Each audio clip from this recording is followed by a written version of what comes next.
I never thought I'd become the family vault. That's what they called me behind my back. At least that's what my cousin Owen let slip after his third beer at my sister's engagement party. He didn't mean any harm, just thought it was funny. Good old reliable Morgan, the family vault, always got cash when everyone else is broke. I laughed it off. What else could I do? Standing there with my 7-month pregnant belly straining against the fabric of the dress I'd splurged on for the occasion, watching my younger sister Vanessa being showered with praise and gifts while I nursed a glass of sparkling water.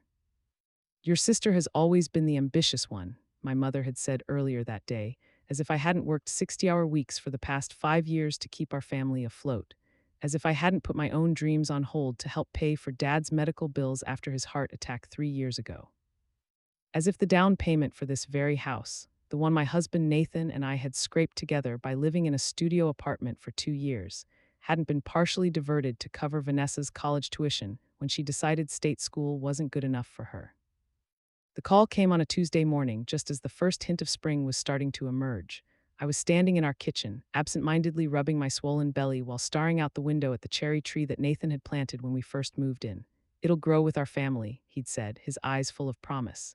Now its branches reached past the second-story window, but the promises had withered long ago. My phone buzzed on the counter. "Mom," I sighed, already knowing what the call would entail. Another crisis, another request, another drain on the dwindling resources Nathan and I had been trying to preserve for our baby's future.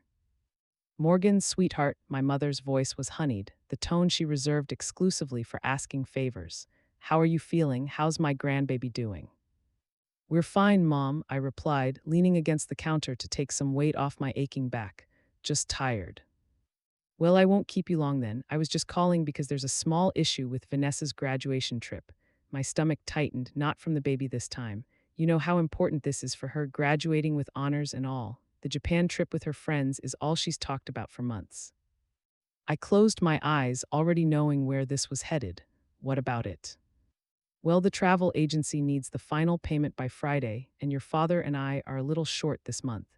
Just $2,000 short. We'd pay you back as soon as Dad's pension comes through next month." The familiar guilt trip was coming. I could sense it like an approaching storm. "Mom, Nathan and I are trying to save for the baby. We're converting the home office into a nursery, and there are still so many things we need to buy."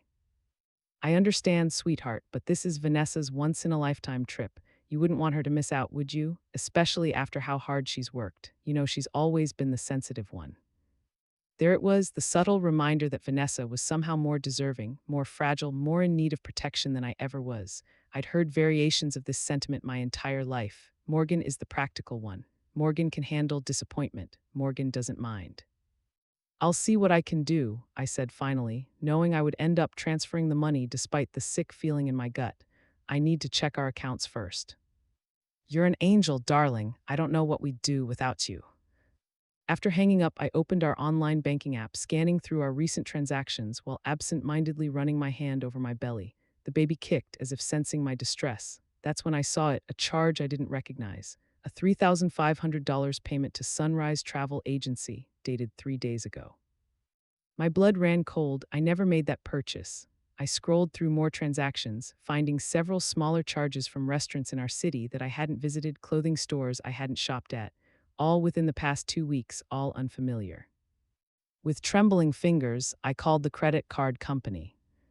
"Yes, Mrs. Hayes, those charges were authorized using your card information," the representative explained. "The card wasn't reported stolen, so they went through normally."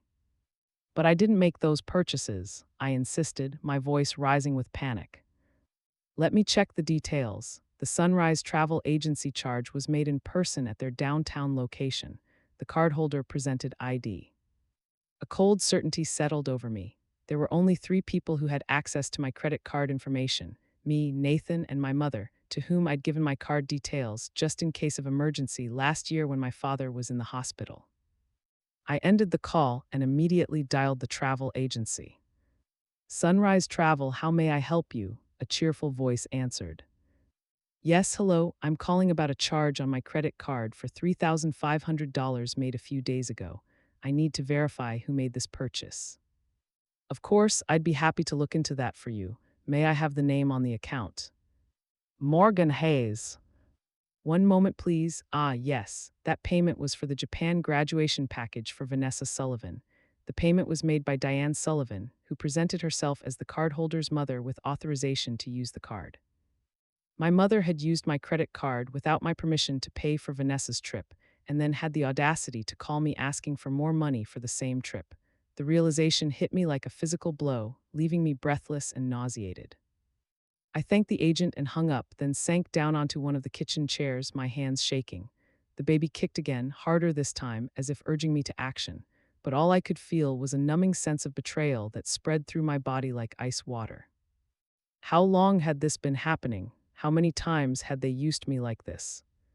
Nathan found me still sitting there an hour later when he came home for lunch, my eyes red from crying, my phone clutched in my hand.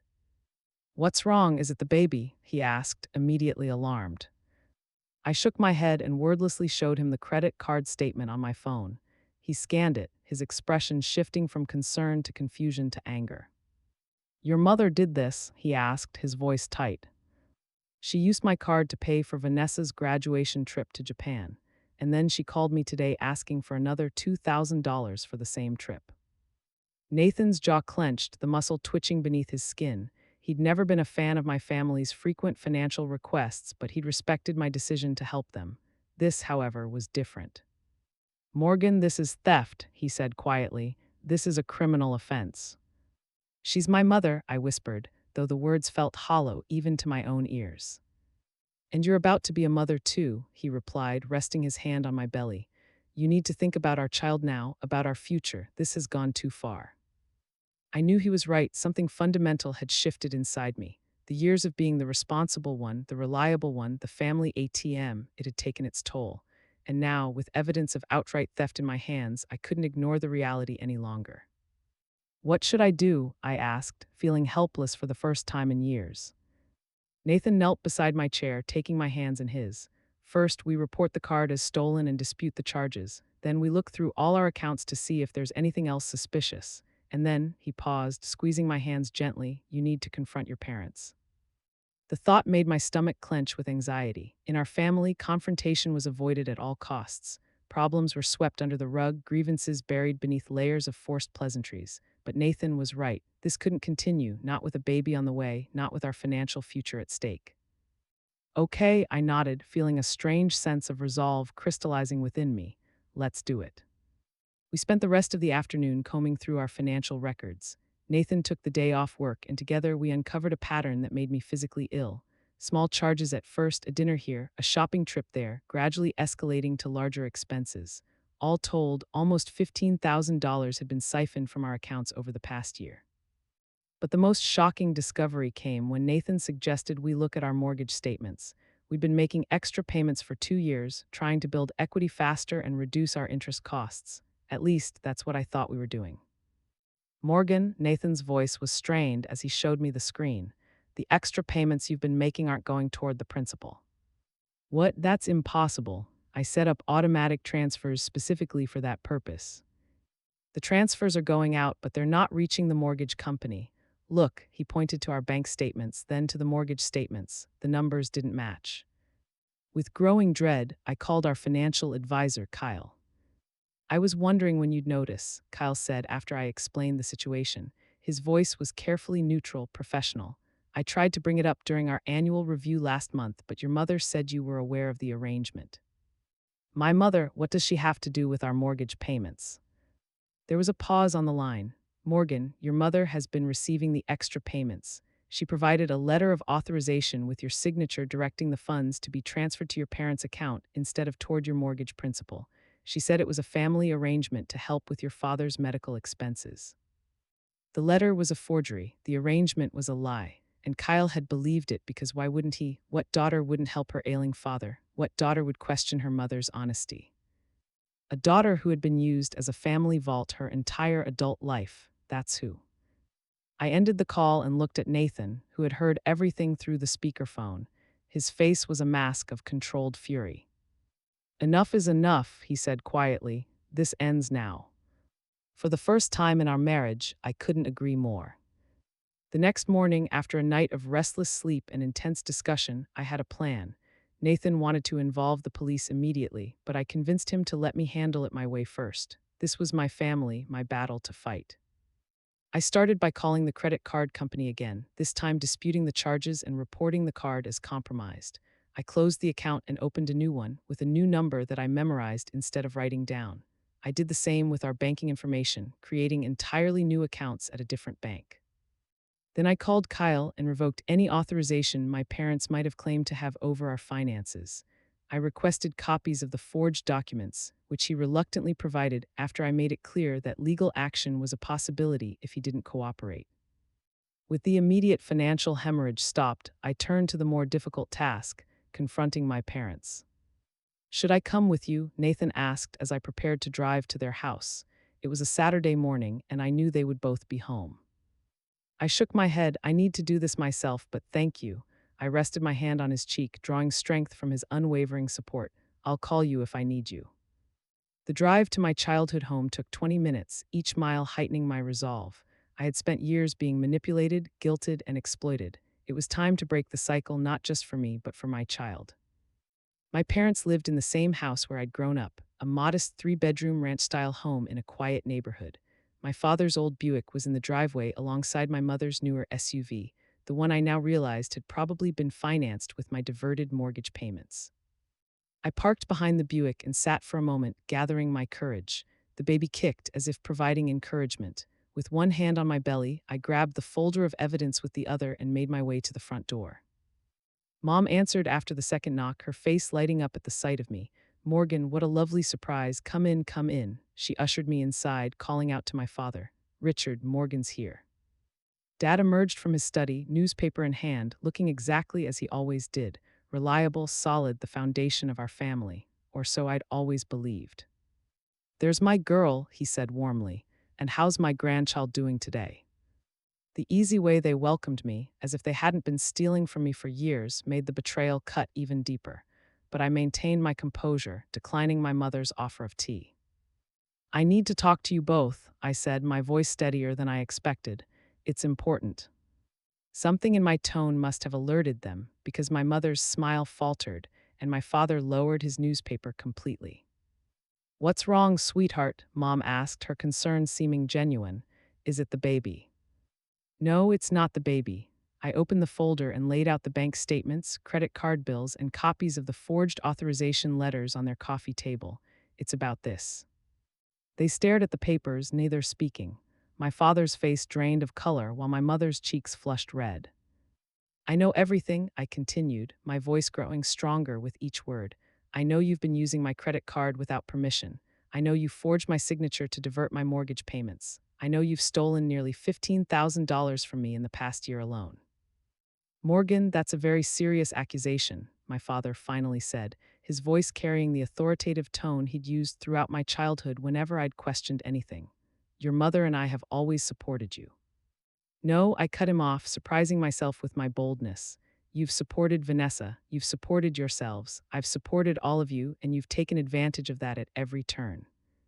"We're family," my mother interjected, tears welling in her eyes. "Family helps each other. Everything we took was to help Vanessa or to make ends meet while your father recovered. We were going to pay it back." "When?" I demanded. "When were you planning to pay back money you took without my knowledge or consent, money that was meant for my child's future?" They had no answer for that. "And what about the trip to Japan?" I continued. "You charged $3,500 to my card for Vanessa's trip, and then you called asking for another $2,000 for the same trip. What was that money really for, Mom?" My mother's face crumpled, tears spilling down her cheeks. "You don't understand how hard it's been, Morgan. Your sister has such dreams, such potential. We couldn't let her miss this opportunity." "And what about my dreams, my potential, my child's future?" My voice broke slightly, but I pushed on. "I've worked myself to exhaustion trying to build a stable life, and you've been undermining that effort at every turn." "Now, Morgan," my father's tone was placating, as if I were an unreasonable child. "I think you're being a bit dramatic. We're family." "Stop saying that," I snapped, the anger I'd suppressed for years finally breaking free. "Being family doesn't give you the right to steal from me. It doesn't give you the right to forge my signature or lie to my financial advisor. What you've done isn't just unethical, it's illegal." The word hung in the air between us, charged and dangerous. my mother gasped while my father's expression hardened. Are you threatening us? He asked quietly. I'm stating facts, I replied, meeting his gaze without flinching. I have enough evidence to file criminal charges against both of you for fraud and theft, but that's not why I'm here. I took a deep breath, steadying myself. I'm here to tell you that it stops now. I've closed all the accounts you had access to. I've revoked any authorization you claim to have over my finances, and from now on there will be boundaries. What does that mean? My mother asked, her voice small. It means no more money. Not for Vanessa's trips, not for your expenses, not for anything. It means I'll no longer be the family vault that everyone draws from whenever they need something. My father stood abruptly, his face flushed with anger. After everything we've done for you. What exactly have you done for me, Dad? I interrupted, rising to my feet as well, one hand supporting my belly. You co-signed my first car loan, which I paid back in full. You let me live at home during college while I worked full-time and paid for my own tuition. You gave me away at my wedding, but made me pay for most of it myself because Vanessa's was coming up the following year. His mouth opened, then closed again, no retort forthcoming. I'm not asking for gratitude, I continued, my voice softening slightly. I helped because I love you, all of you, but love shouldn't be conditional. It shouldn't come with a price tag or an obligation. So what now? My mother asked, wiping at her tears. You're just going to cut us off, abandon your family when we need you. The guilt trip was so familiar, so expected that I almost smiled, but this time it didn't work. I'm not abandoning anyone. I'm establishing healthy boundaries. If you need help, real help, not endless financial support, I'll be there. But my priority now has to be my child and my own family with Nathan. I gathered the papers back into my folder, my piece said. I'm not filing charges, I added, seeing the fear in their eyes. But I've documented everything and Nathan has copies. If anything like this happens again, we will take legal action. My father sank back down onto the couch, looking suddenly older, defeated. My mother continued to cry silently. I hope someday you'll understand that what you did was wrong, I said softly.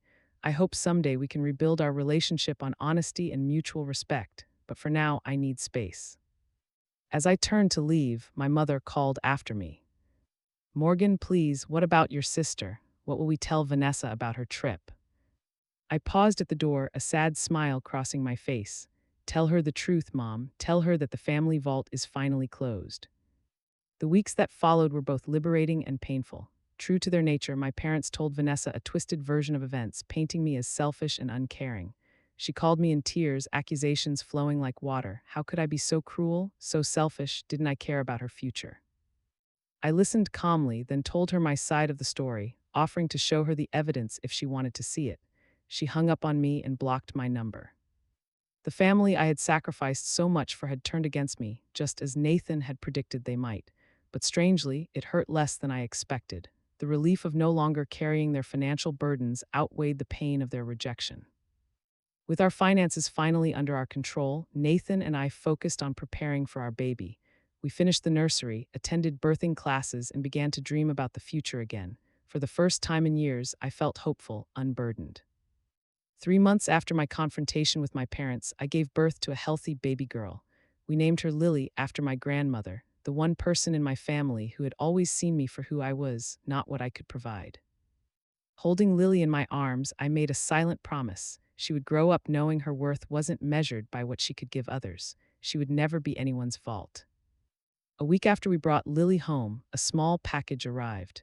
Inside was a handcrafted silver baby bracelet and a note in my father's handwriting. For Lily, no strings attached. When you're ready to talk, we'll be here. We're sorry. Love, Grandpa and Grandma. It wasn't enough to erase the years of exploitation, but it was a start. A small acknowledgement of wrongdoing, a tentative olive branch. I placed the bracelet in Lily's keepsake box, something she could decide about when she was older. Then I picked up my daughter and carried her to the window, where we could see the cherry tree Nathan had planted, now heavy with spring blossoms. See that tree, Lily? I whispered. Your dad planted it so it would grow with our family, and it has, just like Mommy has grown too. Standing there in the warm sunlight, my daughter in my arms and my husband's supportive hand on my shoulder, I felt something I hadn't experienced in years, peace. The knowledge that I had finally broken free from the toxic patterns that had defined my adult life. The certainty that I was no longer the family vault, but simply Morgan, mother, wife, and woman of worth. The journey ahead wouldn't be easy. Reconciliation with my family, if it ever came, would take time and effort on both sides. But for now, I was content to focus on the family I had created, on building a foundation of love, respect, and honest communication. Because in the end, that's what family should truly be about. Not what you can take from each other, but what you can give freely, without expectation or condition. A lesson I would make sure Lily learned from day one. As she drifted to sleep in my arms, I made one final promise to her, to myself, to the family we were building. The vault is closed, but my heart never will be.